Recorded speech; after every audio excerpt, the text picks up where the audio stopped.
Haribol, Hare Krishna. Okay, here we are once again with the Krishnacore podcast. This is a chapter number 9, right? So here we are again with Mike Dines once again, and we have a special guest today who is Jayanta Das, John Watson, who is original singer of Agnostic Front, a legendary band of the New York hardcore. I think you all guys know it. And okay, let's start this. And Mike, how are you, guys? Okay. Jayanta Prabhu, how are you? Everything okay? Hare Krishna. Hare Krishna. Shall I start? Shall I go for the Yeah, first question? Jayanta, lovely to see you. And sorry to let you down again for last week.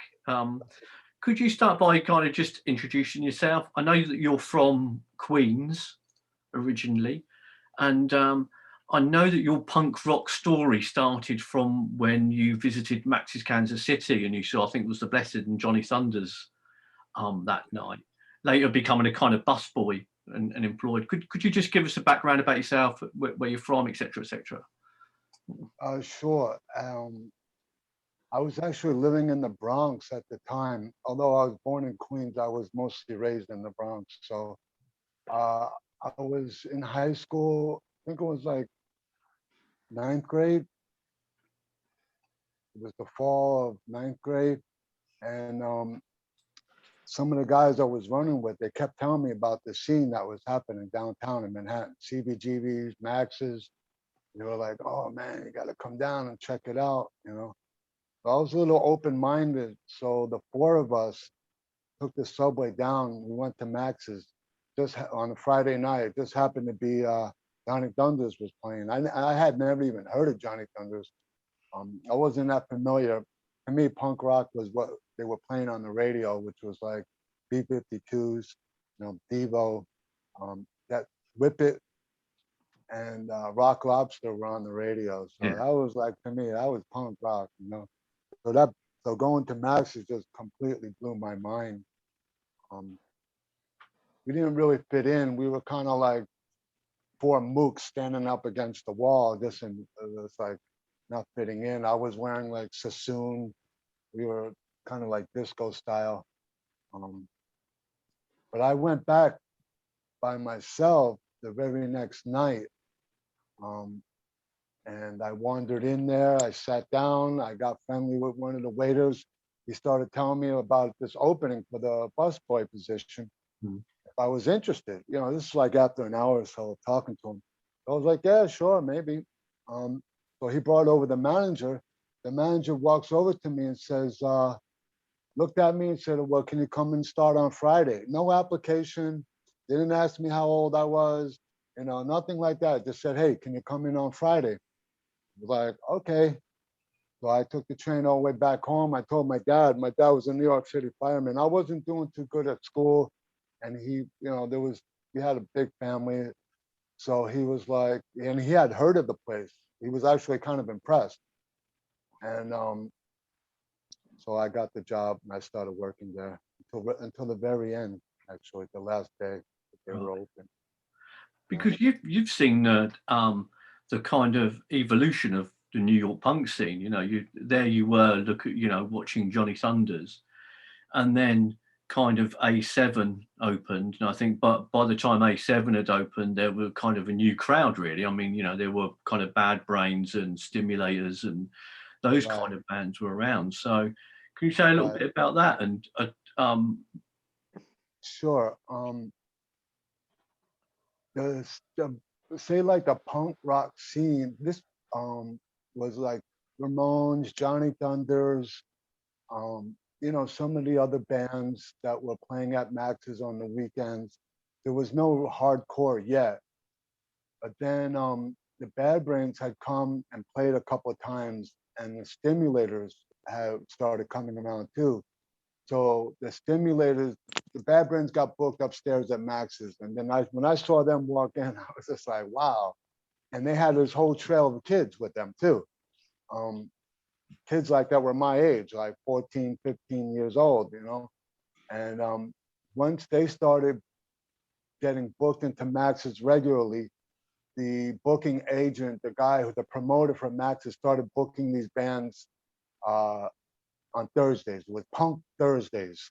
Right. Yeah. Most of these bands were coming from Queens. Like there was band Reagan Youth, the Undead was happening, the False Prophets, Heart Attack. There was some others, and they just started playing at Max's regularly.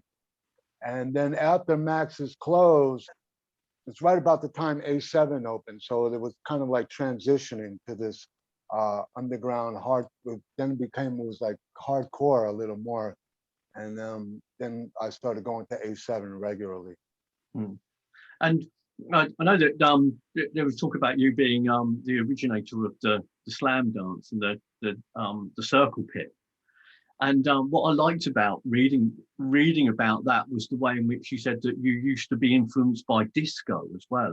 So you were into disco before that, and disco dancing. And well, yeah. Well, at the time, I mean, the mosh pits, they weren't mosh pits. The slam dance pit was just complete pandemonium.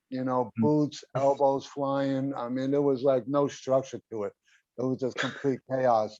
And I was kind of a smaller guy. I was very slim. And I'd get out there and I would just get whacked around, and thrown around, and I was coming out bruised up. So it was an agnostic front show at CBGB's where I jumped off the stage into the audience. And instead of going directly into the middle of the pit, I kind of was like doing a little skank around the pit. We started doing this thing in a circle, and everybody just started following me, and then just kind of like grew from there, this circle thing going. Early on, I actually took a lot of flack from this because whenever there would be a hardcore show, now this circle pit was going on. And I remember guys were like, look what you did, this is not good. We want to put a stop to this. Like, especially Harley was like, Harley Flanagan was always upset about these circle pits going on, it was like an uncontrollable monster at that point. Yeah. But I did incorporate a little bit of a kind of a reggae disco footstep style. And I used to do this little jig before a stage dive or something. I didn't really think it was anything special, but now that people are talking about it still, after 30 years or more, I guess looking back on it, it was a little unique. Plus there wasn't a lot of people doing it then. It wasn't like these monster shows that are now, or even throughout the 90s. There was only a handful of people. And especially at A7 where you knew everybody. So you didn't want to go in there like boots and elbows flying because you might hurt like one of your best friends, you know what I mean? So it was more of a like controlled, and we had a kind of the space to get our unique style. Yeah. Everyone had their it was unique style going. Yeah, great. Because from what I've read, A7 was quite small, wasn't it? And the chairs had to be moved over for you to make space. Yeah, A7 didn't really have any chairs, but it was really small. They had a little lounge area toward the front of the place, but they didn't have my daughter. They didn't have any chairs. Now at Max's, they had chairs in front of the place. So whenever when the Bad Brains or the Stimulators played, they still, the waitresses, that's how they made money. The people sitting down before the band start, they would have these tables and chairs. And then the kids would just start tossing the chairs around. So whenever one of these bands, we had set up a little area for them. Right, thank you. Madhu, did you want to continue? Yeah, there is a video that told you, Tarun Krishnadas, he mentioned you as one of the best dancers on the pit during hardcore shows. Yeah, he was just saying that, he was, we were real friends, I loved, Tarun. We were very close. I basically know him since he was 12 years old, and like I said, when there was not a lot of people, it was easy to like stand out, have a different style. It was easy to stand out, but I didn't think it was anything unique, to be honest. I think it was just him. That's all. You know how devotees are. They always want to glorify each other. Yeah, yeah, yeah, but the things are there. So anyway, it's nice to they glorify each other. The next question, agnostic front were formed in the 1098 980. Can you tell us something about it? Like who wrote the original songs of Agnostic Front? Yeah, it was actually a little bit after 80. It was actually like 81 to 82 when we finally started playing. I was in A7 one day after a show. I was coming down the stairs and Vinny was standing outside, and he came up to me. He's like, "Look, I want to start a new band. I want to take it in a different direction. I like your style. I want to, I'm going to start doing some rehearsals, and I'd like you to try out as the singer." I never sang before except in the shower. I wasn't really, my voice wasn't even that good, but it seemed like when we got into the studio, there was something there. When we wrote a couple of songs, he showed me what he had. We brought in Diego. He was the bass player. At the time, we were using Rob Crip Crash, who was already drumming, and he had a band. He was actually a real drummer. So, we put it together like a little, maybe a 5-song set. And then I wrote some lyrics, but we really actually created some magic. When we heard the songs, like afterwards, I was pretty impressed. I was like, wow, we're onto something here. And then we started playing. Like maybe less than a month later, we were at A7 doing gigs. But that original lineup was myself, Vinny Stigma, Diego on bass. Rob Crip Crash had a lot of other projects, so kind of, I didn't even, I'm not a drummer by any means, but I showed Ray B's a few things on the drum, and we used Ray B's. Actually, he's the first drummer as that we did a few tours with and did a few gigs with Ray B's of all people. Yeah. So that was how, that was how we started. We got lucky with some good gigs. Like we would play A7 like every weekend, and then we got booked with one of our first shows. We weren't even Agnostic Front yet. We had to think of a name to put on the flyer because we got a show with the Meatmen, the Necros, and Negative Approach. I made a flyer. I called it the Zoo Crew. Like the Bronx of me came out. We were actually called the Zoo Crew. So we did that gig, and then we got the name. We decided on the name Agnostic Front, and we did a few gigs under this name. We played the BYO show. We opened up for Minor Threat. We opened up for SSD Control. We opened up for Corrosion of Conformity. We did a tour. We went to Baltimore, Washington, South Carolina. But at the time also, I had gotten into Krishna consciousness right about that same time too. So Agnostic Front early on started attracting a pretty heavy crowd, like a really suburbanite crowd, like really tough crowd, guys that were just mostly really athletic, like jockey types that would shave their heads and wear boots, and didn't really appreciate the punk roots, where I was like more of a punk rocker at heart myself, even though I had changed different styles of clothing. I was still like a punk rocker at heart.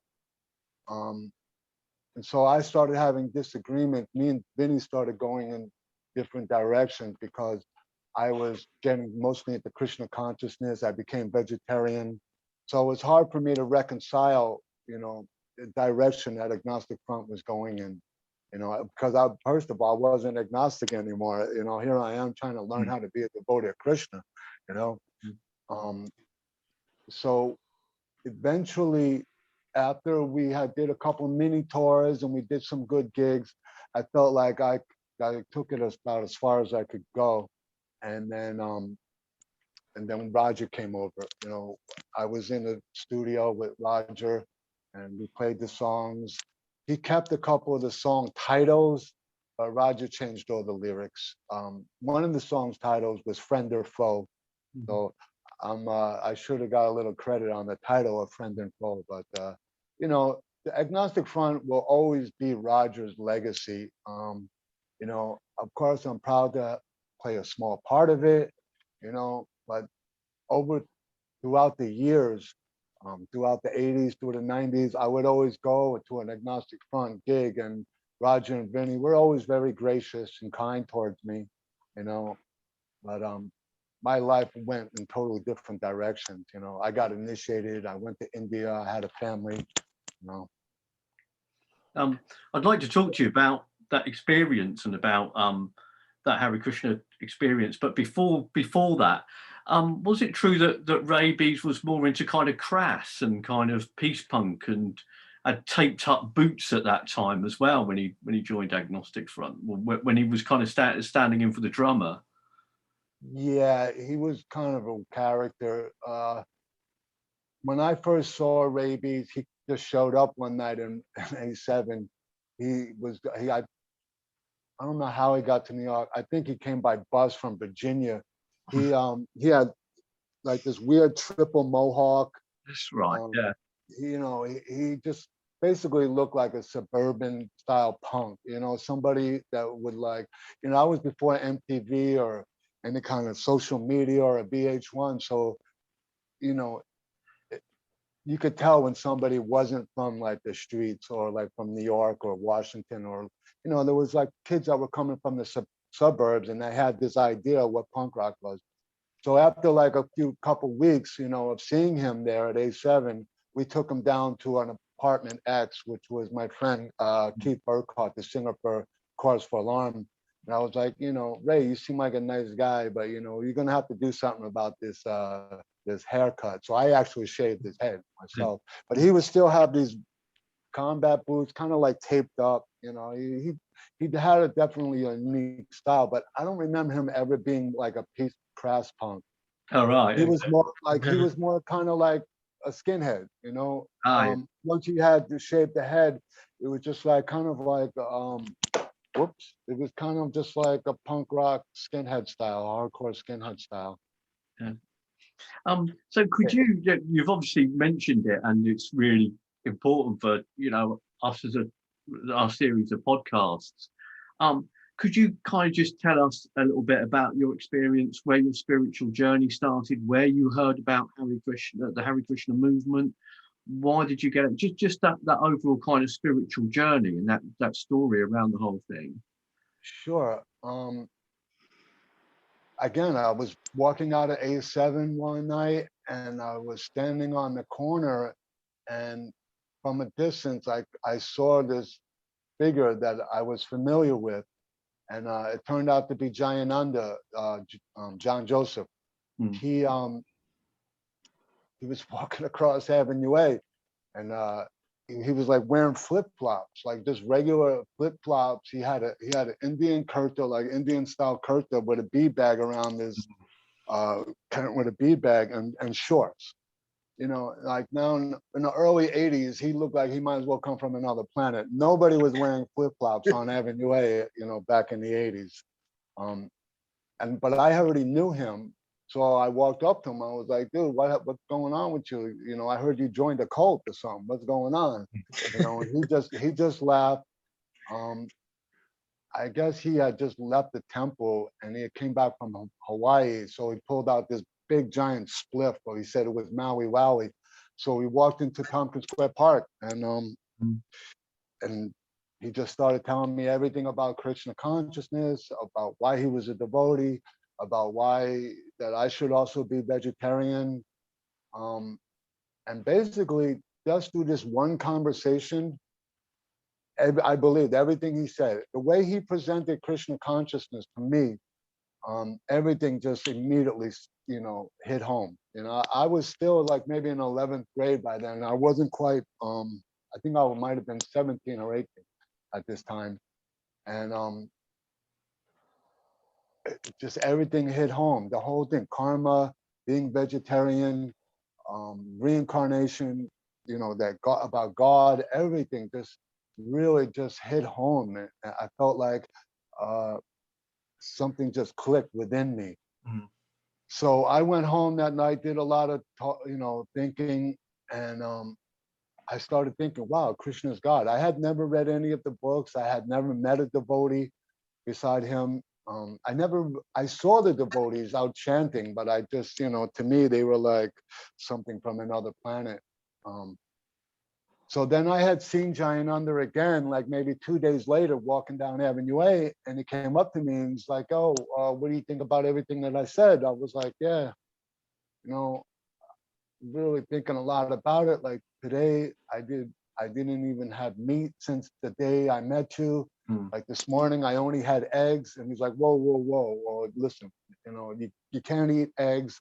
Eggs are liquid flesh, and I'm like, what? It's hard enough to like just, it wasn't like there was any vegan restaurants around back then, or even health food stores where it was, it was more difficult. So he told me about the eggs deal. And then sometime after that, he arranged with the devotees at the Brooklyn Temple to start coming out in Tompkins Square Park on Sundays with like food, Krishna food, prasadam. So he started distributing food every Sunday. And this is where I got my first taste of like how I could actually be a vegetarian, just eating Krishna conscious food. And then short time later, I went to the temple and become more and more attracted. And then eventually I joined the temple. But did you believe in God before this? Did you come from a religious family or a religious background at all, or was this the first time that you'd kind of thought about religion in a way? I believed in God. I didn't, I was like a Catholic. I was raised Catholic. We only went to church once a year. My dad would dress us up for Easter. All the kids would put on like these little silly little outfits, and we would go to church but I didn't really have any spiritual connection. I did felt some attachment to Jesus, my nationality, and there was the whole thing. Like I didn't want to disrespect Jesus by getting into Krishna consciousness. But the way one devotee presented it, like as Jesus being representative, and he wasn't really teaching anything contrary to Krishna consciousness, I started warming up to this idea that Jesus, I didn't see any contradiction. So it was easy for me to transition to Krishna consciousness. I did remember, I had gotten into some trouble during the time when Agnostic Front started playing. I had some prior arrest up in the Bronx, and I had a warrant for my arrest, and they caught me downtown and they put me in Rikers. I had to do 22 days in Rikers Island, and for like a 17, 18-year-old kid, why it really seemed, it was like a scary place. So as soon as they put me into the cell, I was just praying to God like that I would survive. I was like, don't let me die in here, And I was, I had found some pages of the Bible. So I was reading them. It made zero sense to me, they were just random pages.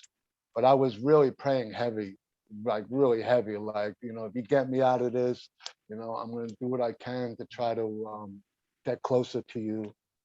And so then when I got out, it's funny because Vinny knew I was in jail.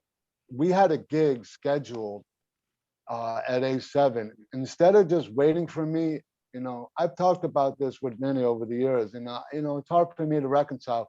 Instead of waiting for me, he actually got James Contra to do the gig. Right. So that's why some people say James Contra was also the singer. He backed up for me because Vinny was like, the show must go on regardless, and he's always been like that, So James had his James Contra did that gig, but then when I got out, I resumed. We started playing more bigger and bigger shows. So to answer the question, basically, I didn't have any spiritual anything at all prior to meeting devotees, prior to Krishna consciousness. Yeah.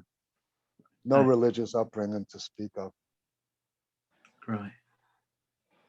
Yeah. Prabhu, I would love to hear something about your relationship with that youth, Tarun Krishna Das. Could you tell Sure. us something about him? I Yeah. just remember, yeah, he used to play with Agnostic Front when he was like only 12 years old. In fact, there is a video that he's playing like from the 82, 83, I think. So he was playing bass with Agnostic Front. Yeah. Yeah, I met Todd, right I think maybe the first day he started hanging out at A7, It's just like, but there was a lot of little kids, so I didn't think much of it. There was Steve Potts was like, he might have been 12 or 13, but he looked 10, Then Todd came around, and Roger's brother was around sometimes at this point too. So I didn't think anything special, but I saw something within him that was special, especially when he started playing music. I was like, wow, this guy's got a lot of talent, you know. So for a long time, because I joined the temple, I was on the peripheral of the early scene. Like once I left the Agnostic Front and I joined the temple, I was a brahmachari. So I didn't really stay in contact with that many of the guys, for years. I went to India. I was on traveling Sankirtan, so I didn't really. Because I was like not really that in touch with people from the scene. Years later, when I had left the temple, and I was living in the East Village, I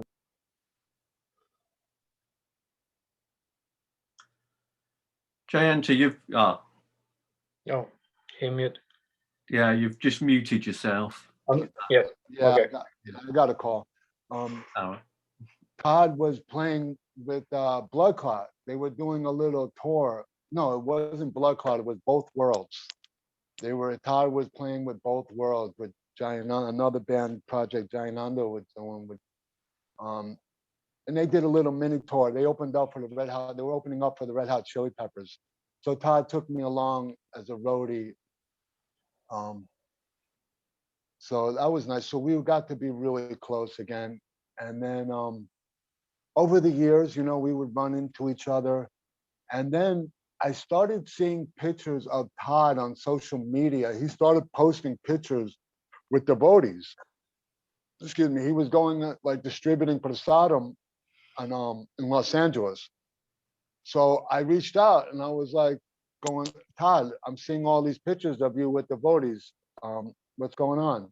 He was like, oh, he asked me for my number and then he called me and he told me everything, like how he met his guru, he met his spiritual master, and then he got initiated, and he decided that this was the path that he wanted to take in his life. He was battling a lot of things, but he was firmly planted on the path of Krishna consciousness.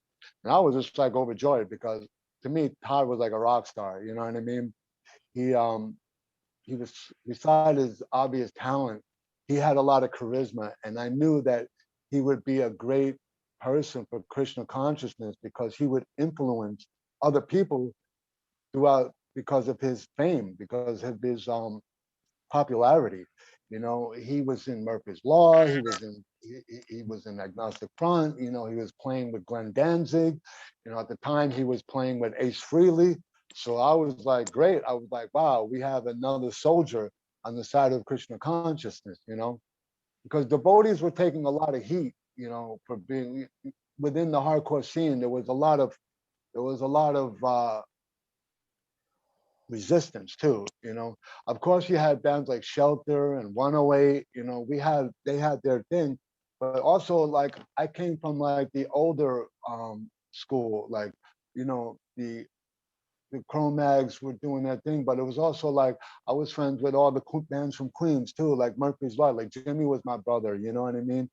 I brought Jimmy to the temple. So a lot of the other bands that were not a little resistant to Krishna consciousness, I was straddling kind of both worlds, so to speak. So I thought with Todd would be like the bridge, that we could like get more and more people favorable and inclined toward Krishna consciousness.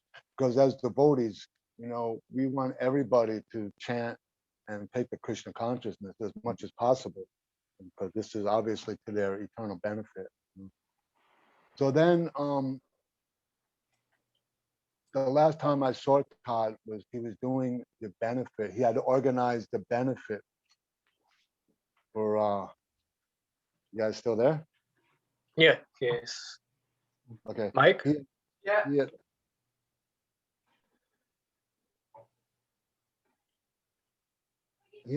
Todd had organized the benefit for rabies, the memorial show for rabies. And afterwards, I actually went to dinner with him and his daughters and some few other friends. And my son Kolki went when he accompanied us. So we all had dinner at an Indian restaurant. And afterwards, you guys still there? Oh, Okay, I lost you guys. can wait a bit. Yeah, we're still here. Yeah. Okay. Okay, I don't see you, but I hear you. Ah, that's good. No, something. Yeah. Let's go. Okay.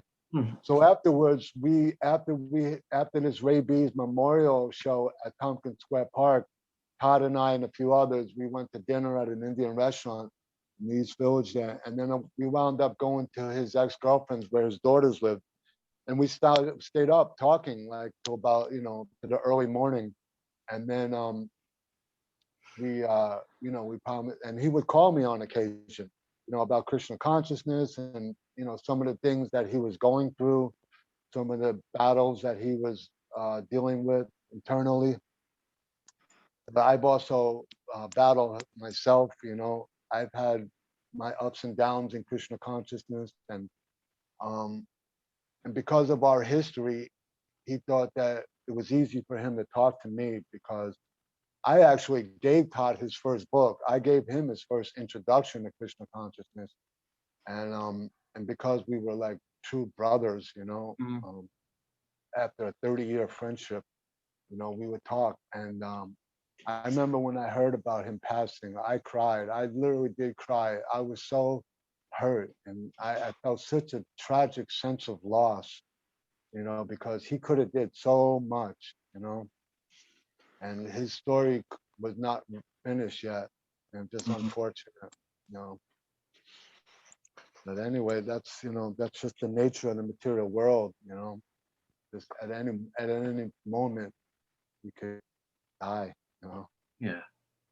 Yeah.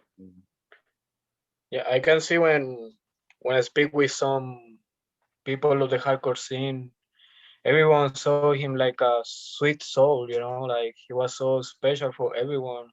He was so loved for the hardcore scene, also the Krishna consciousness people. So it was a huge loss for all of us. I used to talk with him because he's my god brother. So I remember the first time I came in contact with him, like closer. He just posted something in a group of my Gurudeva. I saw his name. I was like, this is Todd Youth, like the guy of Agnostic Front, Motorhead. He was playing with Murphy's Law, and I talked to him, and I took initiation with my Gurudev, with our Gurudev, and he was so happy. He also was doing this project, Fireburn. It was like quite inspired by Bad Brains, and so much inspired by Bad Brains. So he wanted to come to Europe. We can meet together to have some prasad, to go to the temples, like such a big plan. But unfortunately, this could not be done. So, but anyway, I see that he He left so many nice memories for so many people. Next question is, how has changed your life after being initiated and after being like more into Krishna consciousness? I mean, what are the main principles that take you to embrace Krishna consciousness also? Um, well, I've been around devotees for more than most of my life now. I'm in my 50s now, and I had to wait until I was 18 to get initiated. So I've had my ups and downs in Krishna consciousness, and I've seen the growing pains that our movement has gone through, and all the different things and the different offshoots and everything.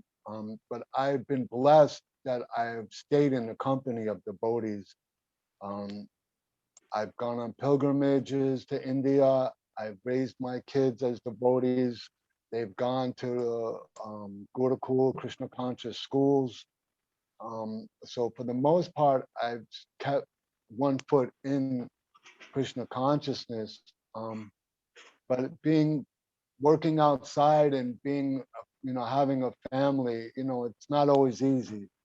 So now that my kids are older and I have more free time and I'm kind of established in a better economic situation, I regularly go out daily and I'm still engaged in the Krishna conscious movement. I go out to chant and perform Naga Sankirtan on a daily basis. In fact, I'm going to the temple tonight. Tonight is the 49th anniversary of the installation of our deities in New York here, Radha Govinda. These deities were given to Srila Prabhupada by the Queen of Jaipur, and they were actually installed in India by Prabhupada himself um, 50 years ago, and they were installed 49 years ago at the original New York temple. Well, it's not the original New York temple, but they were originally installed in the Brooklyn temple on Henry Street 49 years ago. Um, so we're gonna go. I'm gonna go to the temple for this tonight. Yesterday we had a very successful 9th-year anniversary of the New York Sankirtan Party. 9 years ago, devotees were not going out at all. I was still living in Alachua, Florida, and the devotees were not going out. There wasn't much going on in New York Temple at all, as far as Harinam, book distribution, nothing. It was basically zero. Um, After Anja Prabhu passed away, Ram Roy Prabhu, who I knew was actually my traveling Sankirtan partner, and my close friend, decided that he is going to take up this mission of Indra. One of the last things Indra told him was that go to New York, perform daily Harinam Sankirtan. New York is the greatest city in the world and the city that Prabhupada himself came to. Prabhupada thought about going to London, he thought about going to other places, but he decided to come to New York. So 9 years ago, 9 years ago this week, Ram Roy Prabhu started basically single-handedly. Sat down in Union Square Park one spring afternoon and just started chanting. And now we have, a regular attendance. By yesterday, there must have been about 20 or 30 devotees out there. Now, when it gets warmer, of course, more devotees come, but still, even this past winter on the subway, we were getting 5 to 10 devotees, besides his regular party of 4 stalwarts. He's been going out. So I'm actively engaged in Krishna consciousness. I chant my rounds, I do my puja in the morning. I have my employment, I have my kids here with me. It's not always easy, but the association of devotees makes it easier. It just takes a little practice, and I've been at it for a while, so I can never separate myself from Krishna consciousness at this point. You talked about some of the kind of the tensions and the tensions that you've gone through and the Krishna consciousness movement has gone through kind of since the beginning. There's that kind of famous, infamous, I suppose, MMR, the Maximum Rock and Roll interview with Ray Cappo in late 1980s, where he was really torn apart unfairly as well. Did you see a lot of this kind of tension then in hardcore about, we want religion out of hardcore, etc.? Not so much anymore, because it's like it kind of encompasses many different, almost like it's like becomes sectarian. I don't think there's so much of a conflict anymore. Like I know guys that they're like very good friends, old friends of mine, that I know since the early 80s. They're not necessarily like favorable to Krishna consciousness, but they're like, yo, John Watson, you're my brother, so there's that. And there's always going to be people who will be a little inimical, and there's maybe some animosity, but I think people have gotten over it, and I think people have gotten on with their lives, and it's not like this something new. Krishna consciousness has been a fixture in the New York hardcore scene, since the Cro-Mags. When the Cro-Mags, when the Cro-Mags released The Age of Quarrel, they had their lyrics were, transcendental. Some of the there was a lot of Krishna consciousness on this record.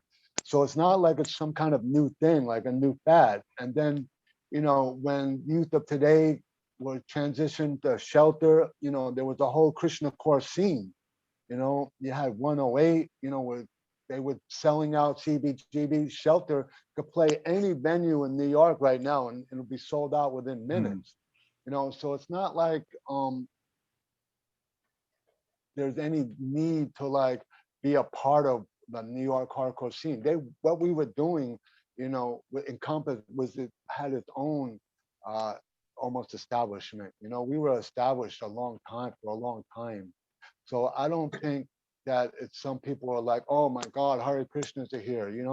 We rightfully so, we've been a fixture in New York, and I think that not that as devotees, as Vaishnava devotees, that we should look for respect or that we deserve respect as devotees, but I think the respect should be there because they proved our mettle, so to speak, as people that could fill a venue, bands that could fill a venue, that have a following, that stuck to the formula of music, who didn't really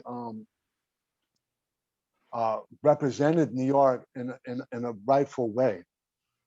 So, there's always going to be something, it's like, but I think the scene has matured. And at this point, in the game, if you have a problem with people that are into Hare Krishna and hardcore music, then you know what, you're going to have to get in the back of the line because we've been dealing with that since the 80s, And how did you see a lot of it back in the 80s? A lot of these tensions, especially really quite early on with the Cro-Mags, and then moving on, through Shelter. So did you witness a lot of these tensions?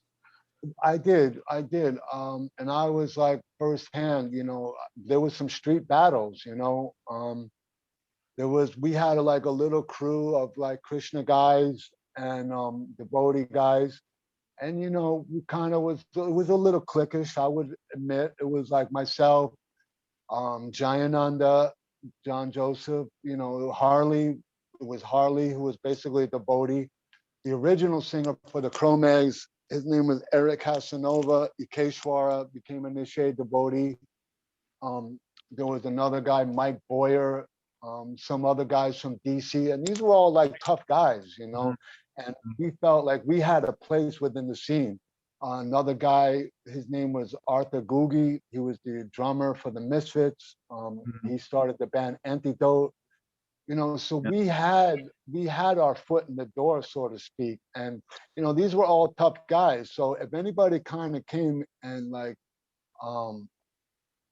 would blaspheme or would say anything, it's not like we were pushovers that we would allow this. No. We were almost militant, and there was plenty of street battles. I mean, I could name a few right off the top of my head where there was like full-on fisticuff brawls with people because they didn't have very nice things to say about Krishna consciousness or devotees. They would try to pick us off one by one, a little bit. I found myself in the middle of some full-on brawls. Krishna was always like saved me, from like becoming. I never really saw like the tragic mishap, like a real beating, but I took a few lumps, and this was just, we chalked it up as just part of, growing up, part of the 80s, um, later on, like during the late 90s, I actually stopped going to shows. It wasn't having anything to do with Krishna consciousness versus hard New York hardcore, but at some point, the scene just became really scary. It wasn't like there was these punk rock guys, there was like these full on like gangster guys, that were going to shows looking to fight. You know what I mean? So again, I don't think at this point there's any kind of conflict with devotees. I don't think we have anything to worry about at this point. And Yeah. well, another thing that kind of fascinates me is I've read some of Raj Krishal's work, that his latest book, and he says it, and I think you've said it in an interview as well about how you've grown with Krishna consciousness, and how you're quite kind of naive right at the start. And Raj Kishore says this story about how he was at college and he went to a Christian group and they had books on the floor, and he was lecturing these people. We don't have books on the floor. We was kind of being over academic about this. It was reading the Gita and thinking, wow, we've got this stuff. And just and was it the same as with you? That kind of yeah. We were like probably not just myself and like what we had going on with the music scene, but even devotees, even Prabhupada's movement of ISKCON in general, some of the proselytizing tactics, might have been a little overzealous, a little, devotees were a little immature, through no fault of their own, they took up different tactics because the most part devotees were sincere and they wanted to push on the movement. But it left a lot of people with a bad taste in their mouth, understandably. The way they treated women, the way they treated children was tragic. I having sisters, I have god sisters, devotees I was married to see them have to go through difficulties and trying to find their place within the movement, it was a lot. Even the devotee who gave me initiation, turned out to be like a pedophile, and so that was like heavy for me to deal with. Here I am, I'm celibate, I shaved my head, I turned my back on, arguably, one of the seminal bands of one of the most popular New York hardcore bands, to join this movement.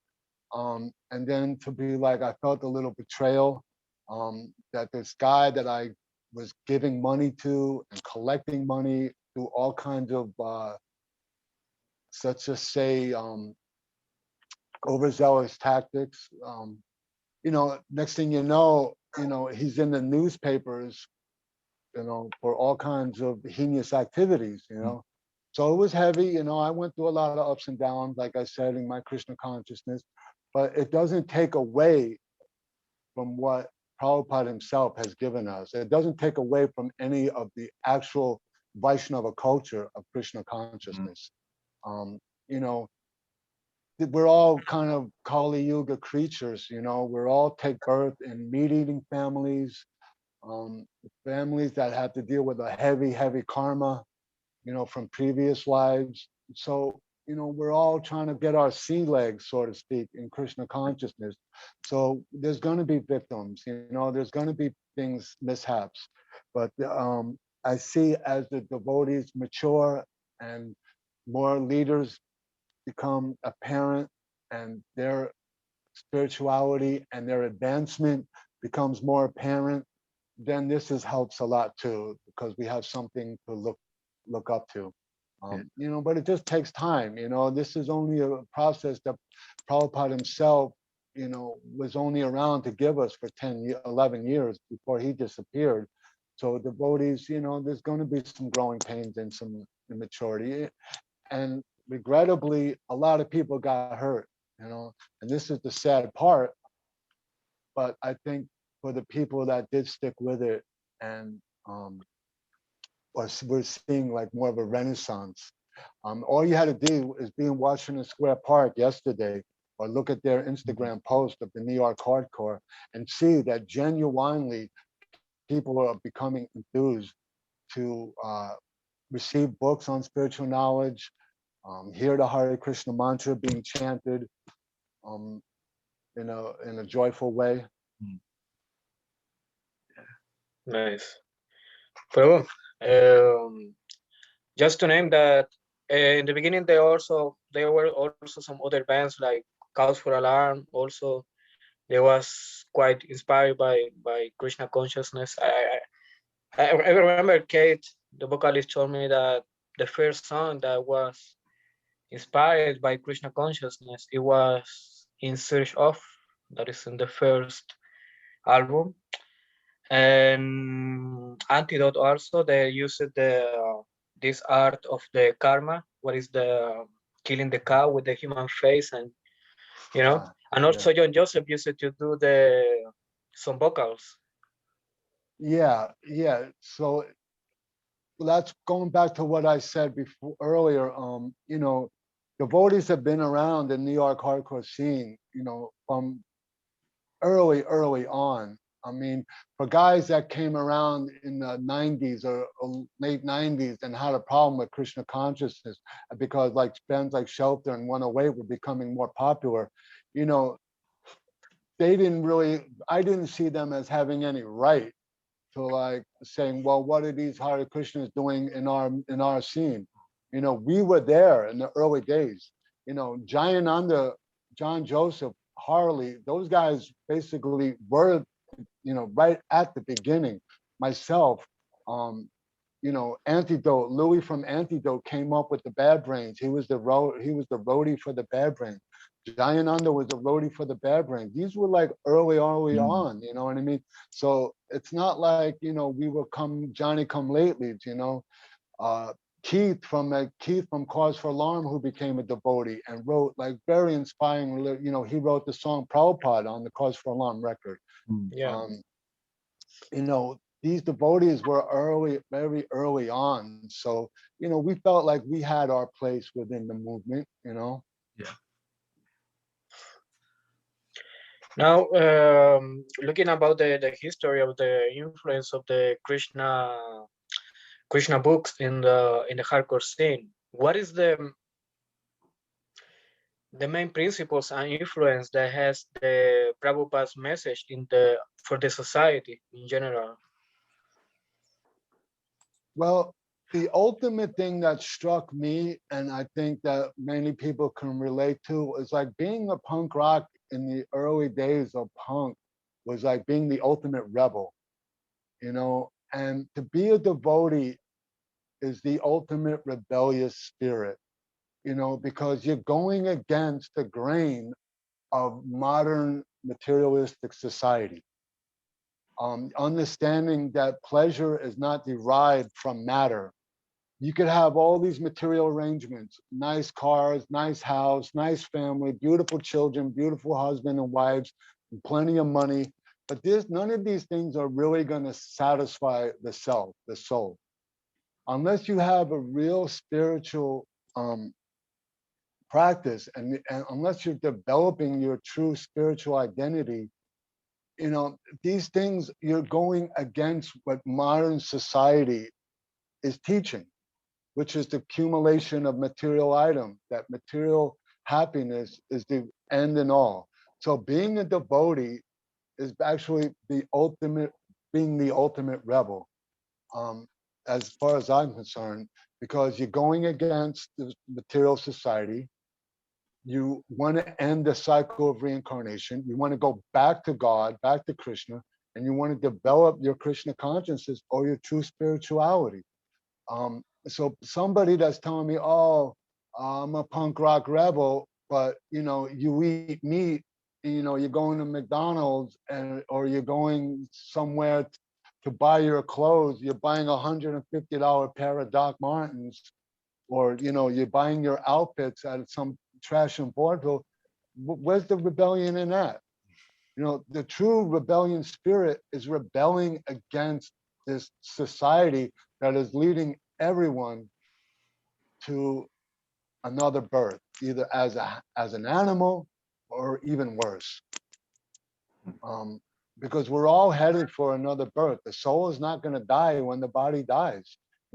I could see, these kids that we knew growing up, all the guys, from the early days, they're all gray-haired grown men now, but sometimes, like when I came back to New York, I was out of touch with a lot of them, and I almost expected them to see, just when I saw them again, I almost expected them to look how they did 25 or 30 years ago. Yeah.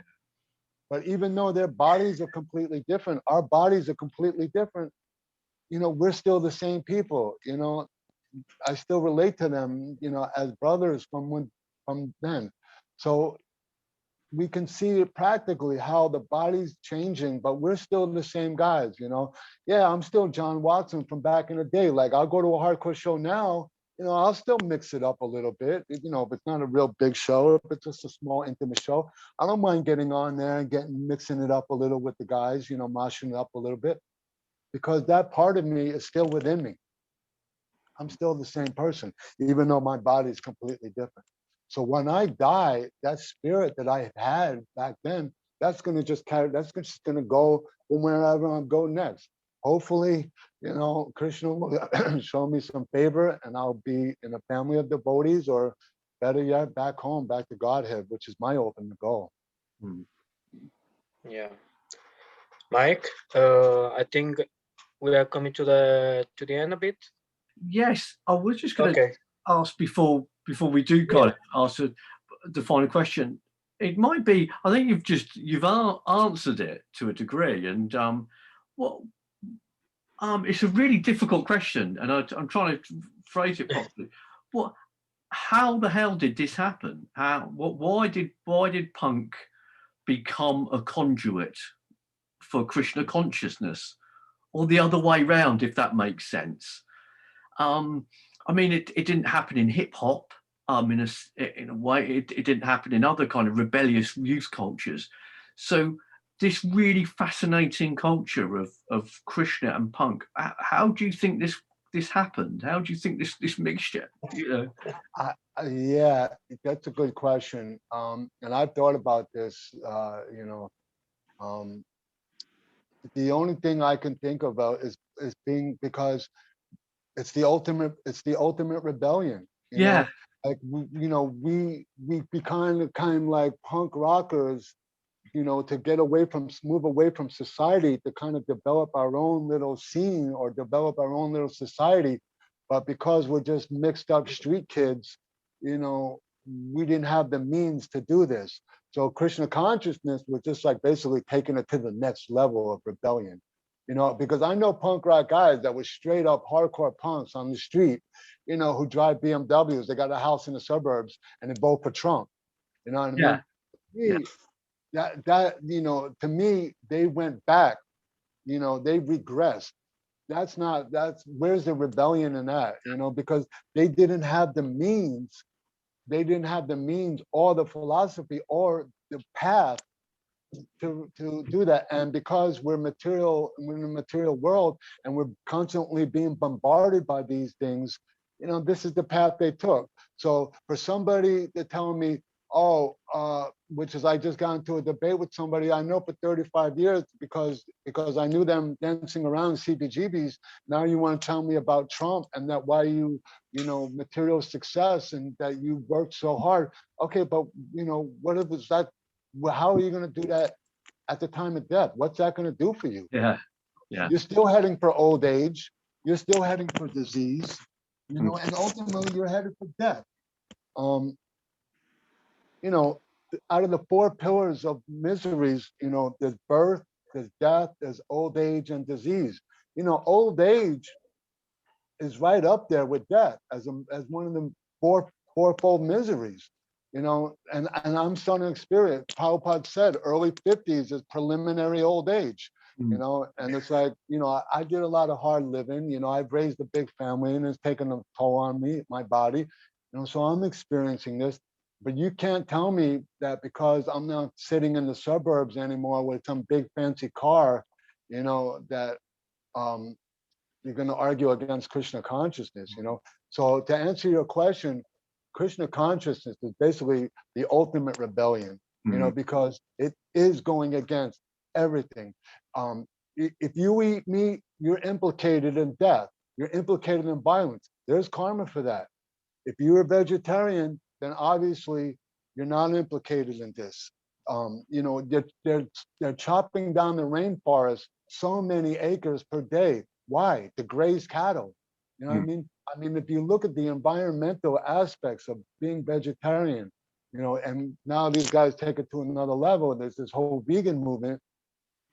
These people are doing this is the ultimate rebellious spirit, being a devotee, because you're going against modern materialistic society, and I think you, at some point, because there's rebellious spirit, when you find Krishna consciousness and you apply the praxis of bhakti yoga, by this chanting and by purifying the senses, you do feel some relief. You do start getting realizations and feel Krishna. When I chant Hare Krishna, I sing the same song. I don't really listen to hardcore music anymore. I listen to either Prabhupada, I listen to Andhra Prabhu. That's it, and unless I'm out chanting, then I listen to other people chanting or I'm at the temple. But when I'm at home, I listen to Andhra Prabhu or I listen to Prabhupada. I'm a little more jaded than others, but that's okay. I mean, I'm open to listen to anything here and there, but for the most part. So the reason why I do this, because I feel Krishna. So this is the ultimate rebellion, is to feel Krishna. And when you follow this path, then eventually you will feel Krishna, and then you will feel some peace. Yeah. The other guy that we interviewed just before you, Balaram Das, from the Philippines, came to Krishna consciousness through a narco punk, and he said that he kind of put two and two together, because that kind of rebellion from a narco punk about making society a better place. And he kind of said, look, there's two things here. There is one way is via Krishna consciousness, but also the other way is making us better people. Where else can we start to make society a better place than within? And from there, he turned to Krishna consciousness, and from there became a devotee. And it's very much what you're saying. It's very similar. Yeah, exactly. There's one verse in Bhagavad Gita, Bhoktaram Jagyatapasam, Sarva Loka Maheshwaram. When you see true spirituality is seeing the spirit within every living thing. Like right now in America has big problems. There's racial issues, there's economic issues, there's equality issues, and Krishna consciousness basically solves all of these things, because a true spiritual person sees the spiritual aspect within every living thing. Okay, there's no such thing as a black soul or a white soul. The soul is not Christian or Muslim or Jewish. The soul is not African or American or Russian. The soul is an eternal spiritual spark. So when you see that within yourself and then you see it within others, then how can you, there's no more racism, there's no more prejudice, because you're seeing that the eternal spiritual energy and the eternal spiritual relation that you have with every living thing. We're all brothers. We're all female to God. We're all related to God eternally. I might have this body in this life, but in my next life, I could have a completely different body. Like, these so-called Nazis, they're like white pride, but guess what? In your next birth, you could take birth out of the 8,400,000 species of life. Yeah. So, it's like Krishna consciousness solves all of these issues. And that was one of the things I was really attracted to do, is seeing the spirit within every living thing. It makes so much sense to me right at the beginning. That's really nice to hear those words, because it was exactly what Prabhupada said all the time, like how Krishna consciousness it comes to solve the problems of the society. The same way as you say, like inequality, racism. When you see the Paramatma in every living being, you just become indifferent to this is Hindu, this is from United States, this is men, women.